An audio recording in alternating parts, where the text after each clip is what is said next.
പ്രിയപ്പെട്ടവരെ, യേശുക്രിസ്തുവിന്റെ നാമത്തിൽ നിങ്ങൾക്കെന്റെ സ്നേഹം നിറഞ്ഞ ആശംസകൾ. നന്നായിരിക്കുന്നുവോ? കർത്താവായ യേശു ഇന്ന് നിങ്ങൾക്കൊരു അത്ഭുതം ചെയ്യാൻ പോകുന്നു. ഏതോ ഒരു കാര്യത്തിൽ നിങ്ങൾക്ക് അത്ഭുതം നടക്കണം, അല്ലേ? നിങ്ങൾ വിശ്വസിക്കൂ, ദൈവം നിങ്ങൾക്ക് അത്ഭുതം ചെയ്യും.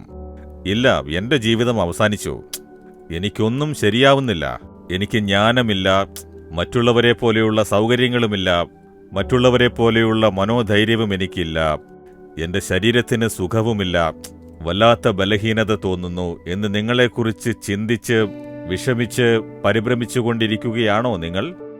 ദൈവം നിങ്ങളോടാണ് സംസാരിക്കുന്നത്. വേദപുസ്തകത്തിൽ ഇങ്ങനെയൊരു വചനമുണ്ട്. 2 ദിനവൃത്താന്തം 14 അധ്യായം 11 വാക്യത്തിൽ ഒരു രാജാവ് ദൈവത്തെ നോക്കി പ്രാർത്ഥിക്കുന്നു. അയാൾക്ക് എതിരായ ഒരു ശത്രു വന്നുകൊണ്ടിരിക്കുന്നു. 10 ലക്ഷം ഭടന്മാരോടൊത്താണ് വരുന്നത്. 10 ലക്ഷം പോരാളികൾ വന്നു കഴിഞ്ഞാൽ ആ നാട് എന്താകും? ആ നാട് മുഴുവനും നശിക്കും. ഈ രാജാവിന് അത്രത്തോളം പോരാളികളുമില്ല, ബലവുമില്ല. അതുകൊണ്ട് ദൈവത്തോട് നല്ലയൊരു പ്രാർത്ഥന പ്രാർത്ഥിക്കുന്നു. അതാണ് ഈ വചനത്തിലുള്ളത്. കർത്താവിനെ നോക്കി വിളിച്ച്, കർത്താവേ, ബലവാനും ബലഹീനനും തമ്മിൽ കാര്യമുണ്ടായാൽ സഹായിപ്പാൻ നീയല്ലാതെ മറ്റാരുമില്ല. ഞാൻ ബലഹീനനാണ്, എനിക്ക് ഒട്ടും ബലമില്ല. എതിരാളിയെപ്പോലെ എനിക്ക് ബലമില്ല, അവനെപ്പോലെ പടയാളികളുമില്ല. പക്ഷേ എന്നെ ജയിപ്പിക്കാൻ അങ്ങേക്ക് സാധിക്കും. ബലഹീനനായ എന്നെ സഹായിക്കാൻ നിനക്ക് സാധിക്കുമെന്ന് മനോഹരമായി യഹോവയോട് പ്രാർത്ഥിക്കുന്നു. യഹോവ ആ പ്രാർത്ഥന കേട്ട് ഒരു വലിയ അത്ഭുതം ചെയ്ത് ശത്രുക്കളെ ചിതറിപ്പിച്ച് ഒരു വൻ വിജയം കൊടുത്തു. നിങ്ങൾ വിചാരിക്കും, ഞാൻ ബലമില്ലാത്തവനാണ്, എനിക്കാരും സഹായത്തിനില്ല, എനിക്കൊരു MP-യെയും MLA-യെയും അറിയുകയില്ല, ഞാനൊരു സാധാരണ കുടുംബത്തിലേതാണ്, എന്റെ ജീവിതത്തിൽ എന്നെ സഹായിക്കാനായി ആരും മുന്നോട്ടു വരാനില്ല, അത്രത്തോളം അധപ്പതിച്ച ഒരു സ്ഥിതിയിലാണ് ഞാൻ ഇരിക്കുന്നത് എന്ന് വിചാരിക്കുകയാണോ? നിങ്ങളെ സഹായിക്കാനായി യഹോവയുണ്ട്. നിങ്ങളെ സഹായിക്കുന്നത് യഹോവയ്ക്ക് ലഘുവായ കാര്യമാണ്. പ്രശ്നം വലുതായിരിക്കാം, പോരാട്ടം വലുതായിരിക്കാം, ആവശ്യം വലുതായിരിക്കാം. ഇതെല്ലാം ഓർത്താൽ അവയെല്ലാം നിറവേറ്റാനും കടന്നുപോകാനുമുള്ള സൗകര്യമില്ല, ബലവുമില്ല എന്ന് വിചാരിക്കുകയാണോ? ബലവാൻ ആയിരിക്കാം, അല്ലെങ്കിൽ ബലഹീനനുമായിരിക്കാം. ആരായിരുന്നാലും സഹായിക്കുക എന്നത് യഹോവയ്ക്ക് വളരെ നിസ്സാരമായ കാര്യമാണ്. നിങ്ങളെ സഹായിക്കുന്നത് യഹോവയ്ക്ക് വളരെ നിസ്സാരമാണ്. അസാധ്യമായത് സാധ്യമാക്കിത്തരും. ഒരിക്കൽ ഞാൻ ചെന്നൈയിൽ ഒരു സഹോദരനെ കാണാനായി അയാൾ താമസിച്ചിരുന്ന ഹോട്ടലിൽ ചെന്നു. എനിക്ക് പരിചയമുള്ള ആ കുടുംബം അവിടെ ഉണ്ടായിരുന്നു. എന്താണിവിടെ എന്ന് ഞാൻ അവരോട് ചോദിച്ചപ്പോൾ, എന്റെ മകനൊരു ഇന്റർവ്യൂ അറ്റൻഡ് ചെയ്യാനുണ്ട്, അതിനുവേണ്ടി നാട്ടിൽ നിന്ന് ഇവിടേക്ക് വന്നിരിക്കുകയാണ്.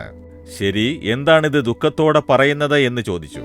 തമിഴ്നാട്ടിൽ മൊത്തത്തിൽ ഒരേയൊരു വേക്കൻസിയേ ഉള്ളൂ, അതും ഒരേയൊരു പോസ്റ്റേ ഉള്ളൂ, അതിനാണ് ഇന്റർവ്യൂവിന് വിളിച്ചിരിക്കുന്നത്. ഞാൻ ആ ഓഫീസിൽ പോയി അന്വേഷിച്ച് വരാമെന്ന് പറഞ്ഞു പോയപ്പോൾ, നിങ്ങൾ ഏതെങ്കിലും മിനിസ്റ്ററുടെ ലെറ്റർ കൊണ്ടുവന്നിട്ടുണ്ടോ എന്നെന്നോട് ചോദിച്ചു. എനിക്കൊരു മിനിസ്റ്ററെയും അറിയില്ല, MLA-യും അറിയില്ല എന്ന് പറഞ്ഞു. അപ്പോ പണം എത്ര കൊണ്ടുവന്നിട്ടുണ്ടോ എന്ന് ചോദിച്ചു. ഞാൻ പാവപ്പെട്ടവനാണ്, എന്റെ അടുത്ത് അത്രയ്ക്കൊന്നും പണമില്ല എന്ന് പറഞ്ഞു. എന്തിനാണ് സമയം കളയുന്നത്? നാട്ടിലേക്ക് തിരിച്ചു പൊക്കോ. 2 മിനിസ്റ്റർമാരുടെ ശുപാർശ കത്തുകളുമായി വന്നിട്ടുള്ളവരുണ്ട്, അത് ഓൾറെഡി അവർ തരികയും ചെയ്തു. അതുകൊണ്ട് ആ ഒരു സീറ്റ് അങ്ങനെയുള്ളവർക്കേ കിട്ടുകയുള്ളൂ. ഇവർക്കുള്ളിൽ മത്സരം നടക്കുകയാണ്. ഒരു മിനിസ്റ്ററുടെയും 2 മിനിസ്റ്ററുടെയും കത്തുകൾ കൊണ്ടുവന്നവരിവിടെയുണ്ട്. നിങ്ങൾ വെറുതെ സമയം കളയേണ്ട, വേഗം തിരിച്ചു പൊയ്ക്കോ എന്ന് പറഞ്ഞു. അതുകൊണ്ട് എന്ത് ചെയ്യണമെന്നറിയാതെ തളർന്നിരിക്കുകയാണ് എന്ന് പറഞ്ഞു.